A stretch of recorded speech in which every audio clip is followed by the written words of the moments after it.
তাই মহাপ্রভু সেই আকাশবাণী শোনার পর নিত্যানন্দ প্রভুকে বললেন, তারপরে বললেন আমি বৃন্দাবনে যাব। তাই নিত্যানন্দ প্রভু বললেন যে ঠিক আছে, আমি বৃন্দাবন আপনাকে নিয়ে যাচ্ছি। তাই গঙ্গায় ঝাঁপ দিলেন, সবাই পেছনে পেছনে সাথে ওপার গিয়ে উঠলেন। ওপার উঠলেন কোথায়? শান্তিপুরে নিয়ে চলে গেলেন অদ্বৈত প্রভুর গৃহে।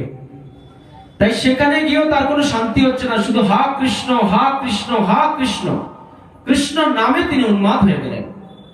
আর এদিকে সচিমাতা ঘরে ক্রন্দন, তার ইয়াং স্ত্রী বিষ্ণুপ্রিয়া, তারা যেন পাগলের মতো হয়ে গেলেন নিমাই নিমাই বলে। কারণ নিমাইয়ের এক দাদা বিশ্বম্বর, তিনিও সন্ন্যাস নিয়ে কোথায় চলে গেলেন মা সচীদেবী জানে না।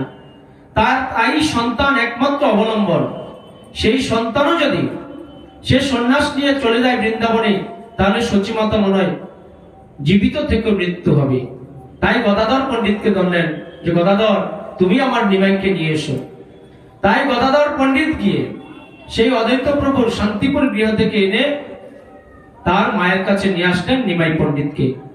তখন সচিমাতা বললেন যে তুমি সন্ন্যাস নিয়েছো ঠিক আছে, কিন্তু সন্ন্যাসীর ধর্ম গৃহে থাকা যাবে না, 3 দিনের বেশি কোনো স্থানে থাকা যায় না, গৃহে তো থাকা যাক দূরের কথা।